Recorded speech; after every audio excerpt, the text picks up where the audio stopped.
More Heart Than Talent Radio. Jeffery Combs, president and founder, Golden Mastermind Seminars Incorporated. Just kidding, AIC here for the psychology of wealth. More Heart Than Talent, Tuesday, January 21st. Welcome to Facebook Live. Matt Smith, Scott Huminski, Laura Allen, and Scott Lucas, welcome to the call. We're already 2/3 of the way through the first month, 2020 vision. Deb Lucas, welcome to Facebook Live here. Psychology of wealth. There's many books and terms that reference money and being able to actualize money, create money, attract money, produce money. And then wealth is the assets that you are able to accrue. Now, assets can be emotional assets, they can be physical assets, they can be tangible assets, but it really comes down to the eye of the beholder. However, if you lived in a money scarcity, poverty consciousness, you're overwhelmed, you worry about money, those are some of the liabilities that money have. Or if you have a lot of debt, or you're worried about money all of the time, and you have more month left at the end of the money, you're robbing Paul to pay Peter. Now, early in my career, I put together a list of terms on a PowerPoint, and I used to show them at my Breakthroughs to Success events, and I had well over 100 terms. So rob Paul to pay Peter, wrong side of the tracks, debutante, blue blood, many terms that reference money, a blank pot full, don't have a pot to piss in. I mean, these are some of the terms that are used to reference a poverty consciousness, lack, scarcity.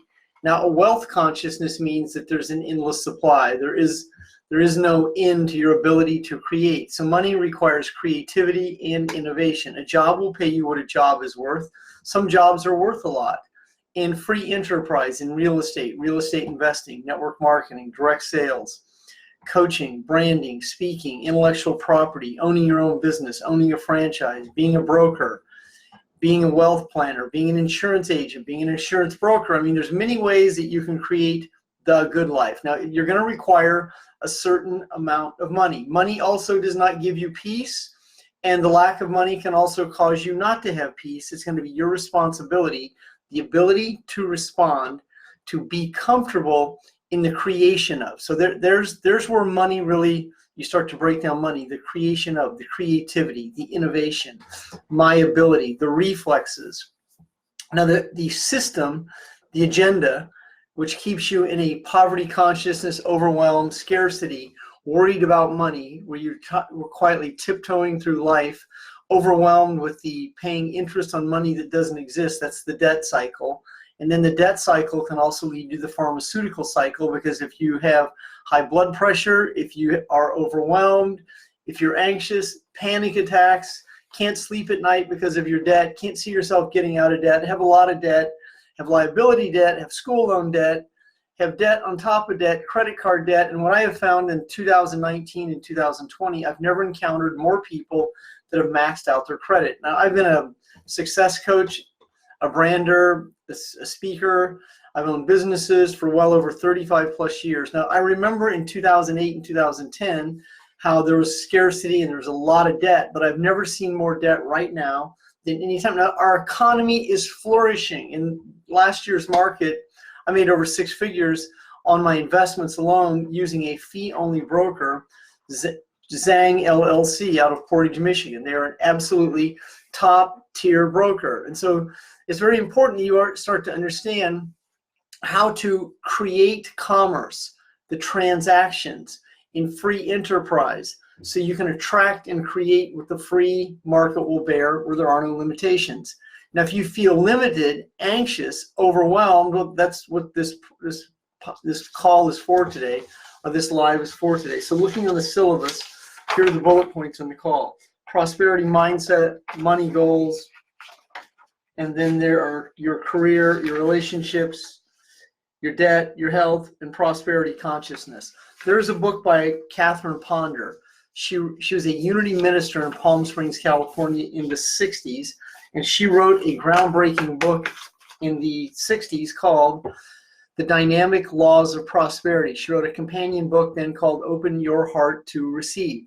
Now, that Prosperity means prospero. It's a Latin term, means in the flow. Your objective would be able to have a flow with money where money is flowing to you easily and effortlessly. I'm watching to see who's in on the Facebook Live here this afternoon. Now, if you find yourself in a overwhelmed state where you're worried about money, understand this: money does not worry about you. Now, if you find yourself, I have just enough to get me through to March. Well, you want to be able to create money between now and March. You don't set on that money. You want to be able to create. That's create means creativity, and that's innovation. And the dialogue you have with money is usually a direct reflection of your conditioning with money. By the time you're 18 years old, you've had 20,000 meals with parents, schoolmates, people you grow up with, the training table if you're an athlete. A lot of your conversation with your parents and grandparents is going to determine your ability to decipher, is money a healthy topic for me, or is money a topic that I worry about? And as you begin to let go of your anxiety, fear, and doubt about the probability, the possibility, the tangibility, and then the skills, habits, and mindset to be creative and free enterprise, you start to enhance your law of averages. But if you live in a very low vibrational energetic state, you're worried about, I don't know what to say, who to be, what to do, I don't know what to ask, and you're in a business that requires sales skills, you're going to have challenges because your anxiety will attract your reality, the very situation that you seek to avoid, or your consciousness will allow you to decipher who's a qualified buyer, who's a qualified prospect, who's someone who can receive the value from my product, service, benefit, and feature, who's someone who I can align myself with, who's someone who is not alignable. And as you're able to move out of judgment and move into clarity, and then one of the situations you want to be very skilled at is how to ask a question and answer a question. Most of society, when I ask them a question, does not answer the question. They tell a story unrelated to the very question I ask. A large percent of society, when asked a question, fumbles in their communications because they're in a forced state of communication. The creation of money requires clarity, the creation of wealth. Now, let's look at tangible wealth. So that would be investments, that would be an investment strategy, that'd be a portfolio, that'd be insurance products, retirement products, tangible assets like real estate, memorabilia collections, situations that you can cash in, or situations that have value. Like right now I have 148 football, baseball cards that are at Beckett. Beckett is a grading service. I have 148 cards, and then I have another 67 ready to send to them. So Beckett grades my cards, encapsulates them in plastic, and then lets me know their value. 24 of the cards I sent in are Mickey Mantle cards. One of them's worth $30,000, several of them were $5, $6, $7, and then the two rookie cards that I have in Mickey Mantle are worth well over $200,000. I bought these years ago, and they have appreciated in value, which creates wealth. Now that's a tangible asset. That's an asset that I can carry across any border. That's not in a bank. That's in a safe. And once again, it's going to be your responsibility. Gold is an asset, and you can buy gold and silver, and you can buy it on the market, but you can also have bullion, and bullion is a whole different situation. And many people who are really skilled in investing do that. They have tangible ways that they create assets. If there's any strife in any country, water, ammunition also becomes commerce. So money and assets are going to be determined by what is scarce and what is valuable. Scarcity creates value. So if you're a really, really good coach, or you're a really good financial planner, or you're a really, really good insurance broker, then the scale of your value is going to be determined about how you feel about yourself. But if you have very low self-esteem, you're worried all the time, you have more month than you have left at the end of the money, you're absolutely overwhelmed about the outcomes that haven't happened, then you're going to have challenges overcoming the debt that you've created and the anxiety that you have about the debt and the anxiety you have about creating money. Because now you're in a mixed message, overwhelmed about the outcomes that haven't happened. Now, the solution is to address the problem. And the problem is the events that shape the feelings. As you are able to address your scarcity, your anxiety, your fear, your doubt, as you understand the emotions that keep you in this overwhelmed, pissed off state, critical of yourself, perpetuating the same situation, well, that's the value of letting go. Letting go allows you to separate a feeling from an event. So there's not a mind-body connection. Now, if you're in the sobriety consciousness group, I put a book in there today called The Mind-Body Prescription by Dr. John Sarno. It's unequivocally one of the best books that breaks down a syndrome that many of us are in. It's called TMS, tension myositis syndrome. It's a highly critical state where the body stays in fight or flight, in a very tight, overwhelmed state where the neck and back subluxate due to the emotional pressure we put on ourselves. As you begin to let go and separate feelings, as you separate feelings, it's a non-physical separation, it's an emotional separation. It's like this, and then you clear a space, you clear a lane for you to operate in, you clear clarity, you have a space that you create that's you, I am me and I am free. And in that space, you stop telling yourself stories. You start to focus on this: $10,000 months, $10,000 weeks, $10,000 days. Now, you have the ability to create that, but you have to be able to believe it. And so believing this is changing some of the value that you've been taught about money.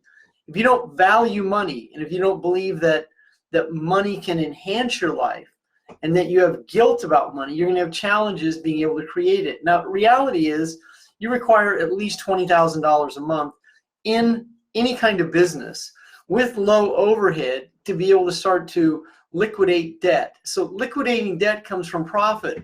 You're not going to pay off your debt. Your objective is not to pay off your debt.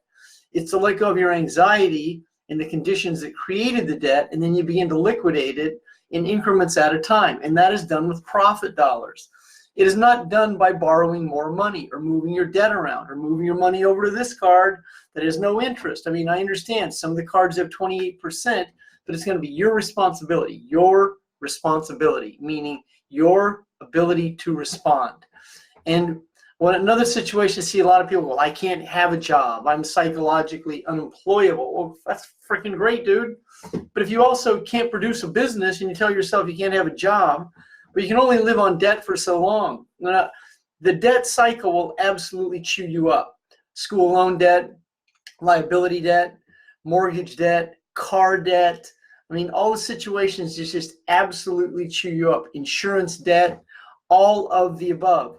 So, I mean, in credit cards, they have their own game. So every different credit card has its own game it plays. Every different bank has its own set situations.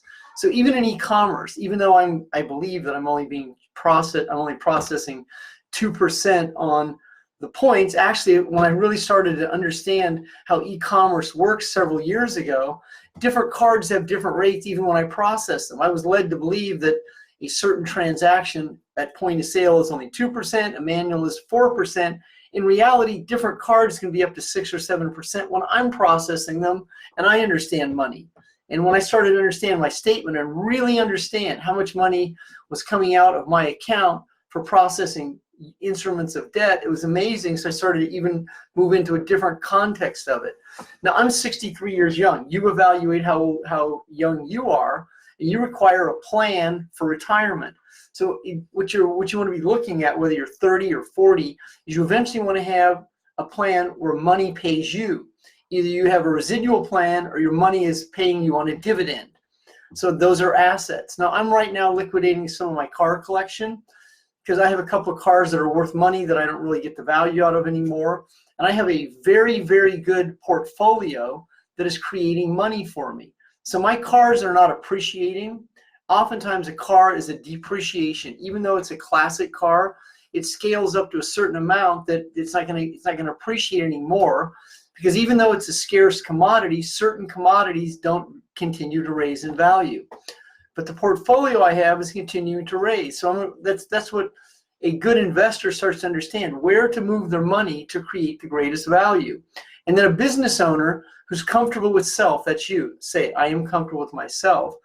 You don't raise your price, you raise your value. As you begin to value yourself, that's esteem, and you let go of the people who criticize you.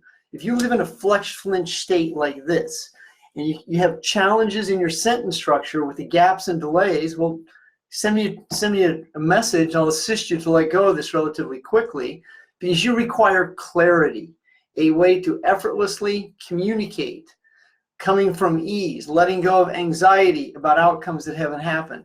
Focus on the outcome you seek to create one day at a time. I once had over $100,000 worth of credit card debt.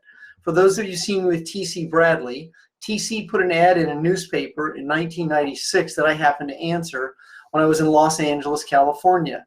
I started in a business where he was the upline mentor in a direct sales company, and within 11 months and 17 days, I was able to liquidate that debt. But I had a plan, but I didn't have a plan when I started because that wasn't my focus. My focus wasn't to pay off my debt. My focus was to pay my debt. That was my focus. My focus was to cover my overhead. Then as I started to see the value of that business, I started to find a zone. I found a real zone in that year, 1997. I crossed over from 96 to 97, and that was the year that I was absolutely in the zone. That was my first zone year. It was like this. It was like everyone that I'd been looking for the previous 7 years showed up that year, and it was mythical. It was magical, and it was like in the hands-free zone. Now, the absolute situation can happen to you. That means the science of attraction. You begin to master the law of physics. You start to understand quantum physics. You start to understand mind-body connections. You start to understand universal truth and law. You start to understand the 80-20 principle. The laws that govern numbers also are the laws that govern money. And you start to understand this, and you start to understand that there's a creativity in an innovation that comes together that creates the results. Now you are in a position where you can create wealth. Now, wealth doesn't typically come from money. It can, but not initially. The wealth is the wealth of resources you have access to. The universe will provide for you, provided you're in some level of alignment with yourself. The universe does not provide for you when you're out of alignment. So don't ask the universe to rescue your ass unless you're in the process of recovery or some kind of sobriety. Because if you continue to relapse, the universe is going to look down and you go, you're not ready, son. You're going to have to continue to hit some more rock bottoms. When you're ready to surrender and you're ready to let go, then knock on my door and I will be able to provide for you. But don't whine to the universe and expect the universe to give you a handout when you're not given, don't have a hand up. The hand up is when you start to move into the hands-free zone. And that hands-free zone is when you let go of anxiety, fear, and doubt. And so if you require sales skills, then you have to master the skills of that vocation. And selling is not anxiety, and selling is not rejection and abandonment. Selling is attracting qualified buyers to your reality. Understanding who is not a qualified buyer and letting them go easily and effortlessly without being pissed off at the prospect or yourself, without criticizing yourself or others, being in the hands-free zone, letting go. And as you move into that state, then no one can reject you, no one can abandon you. And as you move into a level of humility in your recovery, no one can humiliate you. Sticks and stones can break your bones, but the words of others can never affect you when you are in the hands-free zone. And you understand not everyone's going to be in your corner, but as you start to live in a much more relaxed body, a lot more people will recognize you for the goodness that you bring to the universe, to life. When you're not in this pissed off, overwhelmed state, when you're not creating tension myositis syndrome, when you're not in tension mandibular joint, when you're not manifesting headaches and low back pain, when you don't have a thyroid issue, respiratory issues, and all these other situations that you create by being overwhelmed, well, then you're going to change your energy. Cassie Jeans, good to see you. So it's good to see my girl Cassie. Sandy, good to see you. Sandy Girl Clark. But see, this is what most people don't grasp. They don't want to do the effort. They want the rewards. No, dude, just freaking pay me. Well, that doesn't work like that. There's a proposition. So wealth has a proposition, and the proposition is the reward will come to you when you earn it, and that earn doesn't have to be hard labor. So money is not hard, and it's not. You don't want to go into hard money loans. That's a 10 to 15% loan. You don't borrow money to pay off debt unless it's called velocity banking. Now, that's a whole other topic that only a few people can assist you with. And I understand that term when I apply it. It means it's a way to speed up the debt process so that that's like what a 15-year loan is, and a 7-year loan on real estate in situations like that, or where you borrow this money at a lower interest because you understand money differently than most of society. And when you understand that, now you're moving into wealth principles. And the greatest wealth you have is you. And you are your greatest provider. Don't expect a handout when you're not doing the effort. You'll get a hand up from a few people, but not a handout. If you have to borrow from someone, pay them back. Get clear on how you've debted yourself into debt. Focus on being free of debt, not debt-free. Focus on being free of debt. And that only comes from profit dollars, not borrowed dollars. Now, once again, there's certain money instruments that you can use to borrow short-term that'll speed up the debt cycle. That's a term called velocity banking. But overall, being assets is going to come from profit. And the greatest assets you have is your talent, your skills, your habits, your mindset, your brilliance. As you begin to move into that hands-free zone, and you're letting go of scarcity, anxiety, and these overwhelmed feelings that keep you from understanding the creation of wealth, understanding the market, where to move your money to, where to invest it, what's scarce and what has value, and situations like this. And as you start to raise your value, you start to attract your reality more frequently. In a higher law of averages, people are looking for your message. But when your message is mixed, you're going to attract people who feel that. But when your message is clear, I am good enough, I am capable, and you're not looking over your shoulder at regret, and you're not looking out there and anxiety. You're right here and you're right now. Focus on results and solutions 24 hours a day, being clean, being sober, in recovery, in consciousness. Focus on an outcome that's favorable rather than the ones that aren't. Then you're going to change who you attract. That's the law of physics, the law of science, and that's the law of attraction, meaning that there's science and physics included in what are called the quantum physics of attraction. And once you start to understand this, your whole universe can change just like this. Quick. Very, very quick. To my reality, I attract quality, like-minded prosperity and success seekers. To my reality, I attract quality, like-minded sobriety and recovery seekers. You're like this. You want to change the flow, change who and what you attract. Jeffery, president and founder, Golden Mastermind Seminars Incorporated. It was great to be out in the field last week in Fort Lauderdale, Florida. Many, many thanks to Lisa Pazanza and Suzanne Maresca. I will be in Los Angeles, California in February. I'm in the process of booking Kansas City, St. Louis. I'll be in Boston in March. February 22nd, I will be in Los Angeles, California with Sandy Girl Clark, who is right here and right now. So Sandy is crushing it in free enterprise. Thank you very much, everyone. This call is officially recorded. Will be available on podcast, on Podomatic, and on my website, goldenmastermind.com. You have a great day.